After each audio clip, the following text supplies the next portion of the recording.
Почему нарциссу нужен козел отпущения? Если вы когда-нибудь находились в отношениях с человеком с ярко выраженными нарциссическими чертами, то вы замечали, что время от времени он срывается на вас просто вот как будто бы ни с чего, без какой-то причины. И часто люди, когда вот оказываются в такой ситуации, начинают думать, может и я что-то сделал не так, может я как-то что-то спровоцировал другого человека. На самом деле здесь есть определенные механизмы, которые приводят к тому, что нарцисс изливает так называемый нарциссический гнев. В этом видео мы с вами разберем, почему же нарцисс срывается на человеке, с которым он находится в отношениях, какие, так сказать, механизмы в его голове запускаются. Меня зовут Евгений Масеев, я психиатр и психотерапевт. И сегодня мы с вами говорим о том, для чего нарциссу нужна вот эта вот подушка для битья, козел отпущения, я не знаю, как угодно можно назвать. Человек, на которого он постоянно выливает весь свой негатив в виде такой ярости, раздражения и гнева. Если вам эта тема интересна, заваривайте чаек, ставьте лайк, подписывайтесь на мой канал, чтобы не потерять меня, и мы с вами начинаем. Я напомню вам, что нарциссу очень важно в отношениях получать нарциссический ресурс, то есть подтверждение своей значимости, какое-то восхищение, признание. Также нарциссу важно контролировать своего партнера, то есть узнавать, что тот делает, как-то руководить его делами, контролировать его эмоциональность. Нарциссы часто своего партнера выводят на какие-то эмоции, часто какие-то отрицательные эмоции. Таким образом нарцисс понимает, я могу на этого человека влиять, вот он из-за меня там расстроенный, или она, скажем, из-за меня плачет, значит я достаточно значим в его смысле. Так вот, нарцисс в коммуникации с партнером, от которого он получает нарциссический ресурс, может проявлять определенные эмоции, и есть часть эмоций, которые для него запрещены. Такие эмоции, как стыд, вина, смущение, какой-то конфуз, они нарциссом не воспринимаются, он не может их даже прочувствовать, и часто они проявляются через раздражение и гнев, которые являются допустимыми эмоциями, особенно для грандиозного нарцисса. То есть я могу гневаться, тогда я выгляжу таким вот вроде бы сильным и гневным. Я могу раздражаться, потому что я тоже вроде какой-то такой вот вроде бы в своем праве. Но испытывать вину, стыд, какое-то смущение, это вроде я сразу некрасиво начинаю выглядеть. Люди здоровые, с условно гармоничной личностью часто испытывают чувство вины стыда. Ты кого-то подрезал на дороге, или в очереди стал не туда, или, скажем, близкому человеку сказал какую-то колкость, его это обидело, а ты вроде как не хотел, но чувствуешь вину. А осознавание и прочувствование эмоций, таких как смущение, вина и стыд, позволяет нам как-то взаимодействовать и регулировать отношения. Мы понимаем, где мы что-то чуть-чуть немножко зашли за границу другого человека, и мы как-то договариваемся, как-то улаживаем этот конфликт. Нарцисс не может испытывать чувство вины, стыда, смущения и прочее, потому что он плохо выглядит в такой ситуации. А у нарцисса есть такая штуковина, что если он чувствует, что я виноват за какой-то поступок, он чувствует себя глобально виноватым.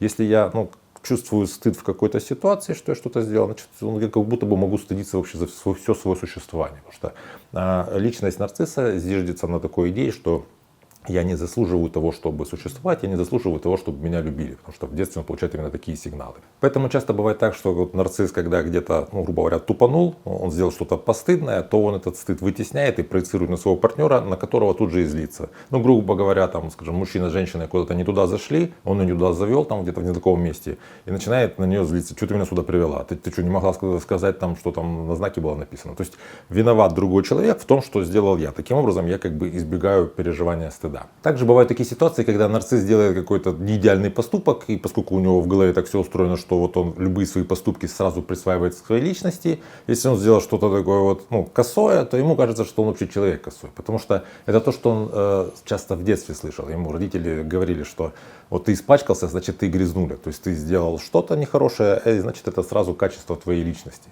Соответственно, если нарцисс в какой-то ситуации где-то начал по дому что-то мастерить, весь день он возился с тем, чтобы собрать какую-то мебель, у него не получилось, он чувствует себя ничтожным, попадает в это нарциссическое такое сдувание, чувствует себя максимально каким-то неокейным, и каким образом он может эту эмоцию как-то реализовать, отреагировать, естественно, через гнев к своему близкому человеку. То есть виноваты его близкие, домочадство, его, скажем, женщина в том, что у него все не получилось, потому что это ж ты хотела эту мебель. Следующая ситуация, когда нарцисс может проявлять этот нарциссический гнев по отношению к своим близким, это в принципе ситуация отношений. Любые отношения для нарцисса это такая конкуренция, причем такая она детская или подростковая, очень линейная.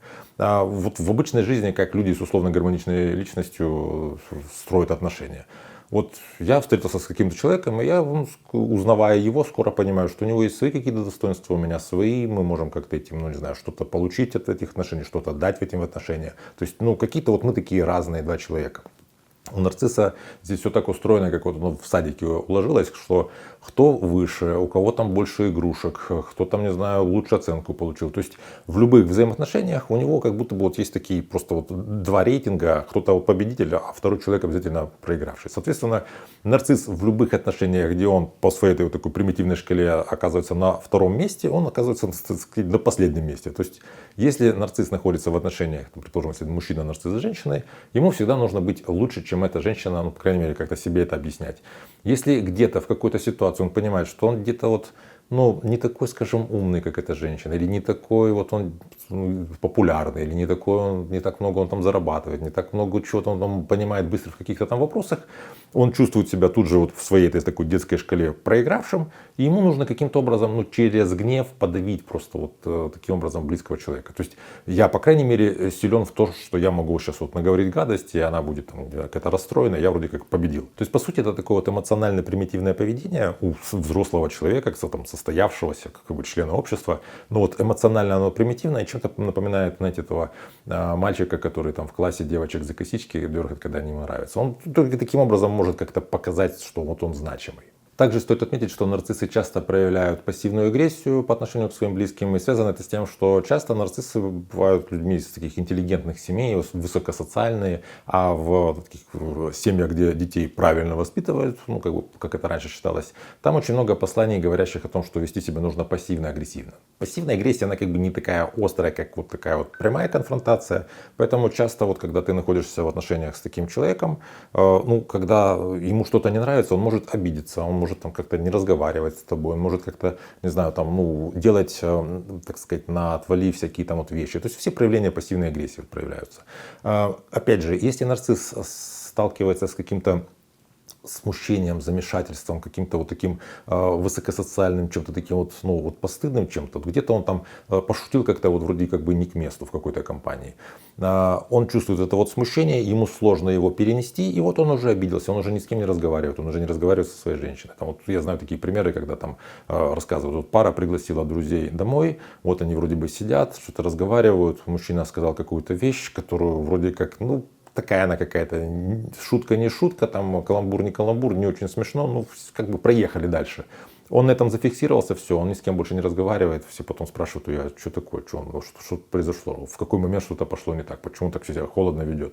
Все, он ни с кем не разговаривает, молчит, вообще поведение максимально вот какое-то непонятное. И потом, естественно, он злится на свою женщину, на своего близкого человека. Почему? Потому что каким-то образом нужно реализовать вот эти вот все накопившиеся эмоции. То есть для нарцисса вот это вот проявление нарциссического гнева, излитие этого вот раздражения, это способ отреагирования очень большого количества эмоций, которые, ну, слишком сложны. Опять же, взрослым людям, ну, получается как-то вот нам, знаете, чувствовать свою вину, стыд, признавать, как-то вот с этим справляться. Подросткам, детям, ну, это как бы не так доступно. Для нарцисса, в принципе, вот эти все, так сказать, негативные эмоции, которые подсвечивают, что я где-то не ок, они разрушительны. Он не может их чувствовать. Его психологические защиты таким образом срабатывают, что он их вытесняет, он их не замечает, а поскольку эмоции накапливаются, как знаете, вот в скороварке это вот давление, то пар должен выпуститься на кого? На близкого человека и, скорее всего, через гнев. Это максимально такая энергоемкая эмоция. Если вы в этом видео себя узнаете и понимаете, что вы находитесь в отношениях с человеком, который по отношению к вам часто как-то гневается, раздражается, много какой-то злости, и вроде как это не совсем вами спровоцировано, ну и даже если спровоцировано, то, ну, как-то оно слишком не экологично, я вас приглашаю на свой онлайн-курс про отношения. Мы там разбираем с вами, как понять, в каких отношениях ты находишься. Ну, если есть вот две крайности, где с одной стороны условно здоровые гармоничные отношения, а с другой стороны отношения максимально разрушительные. И на каком месте вот на этой шкале от, грубо говоря, здоровья к патологии ты находишься, собственно, там мы это разбираем. Также мы разбираем то, как выйти из разрушительных отношений максимально экологично, чтобы у тебя не оставалось потом какого-то посттравматичного там, не знаю, следа, чтобы у тебя не были какие-то незавершенные вот процессы, связанные с тем, что вот, ну, бывает так, что из отношений вышел, вроде бы как человека уже нет, а ты о нем все равно думаешь и новые отношения построить не можешь, потому что вот типа эти вот старые грабли за тобой как бы следуют. Также мы будем говорить о том, как восстановиться после выхода из отношений. То есть, грубо говоря, даже если вы уже вышли из отношений, вам кажется, что вы их проработали, но как-то все не можете об этом перестать думать, то этот курс будет вам полезен. Для того, чтобы посмотреть подробнее, записаться, переходите по ссылке под этим видео, там будет полная информация. Также, если вы понимаете, что вы находитесь в какой-то ситуации, которую вам нужно проработать срочно и как-то максимально глубоко, вы можете записаться ко мне на индивидуальную консультацию. Для этого вы под каждым моим видео находите мои соцсети, пишите, мы с вами договариваемся, и можно это проработать. Потому что часто бывает так, что даже если ты не готов к каким-то серьезным изменениям, то нужно как-то расставить акценты, понять хотя бы, где ты находишься, так сказать, провести такую психологическую ревизию своего состояния или своих отношений. Пожалуйста, обращайтесь, это как раз то, с чем ко мне чаще всего обращаются. Нет проблем, которые невозможно решить, главное начать решать. Там дальше пути решения всегда находятся. Если вам это видео понравилось, обязательно поставьте лайк, я вам буду очень благодарен. Подпишитесь на мой канал, чтобы не потерять меня. Берегите себя и своих близких, и до встречи в следующих выпусках.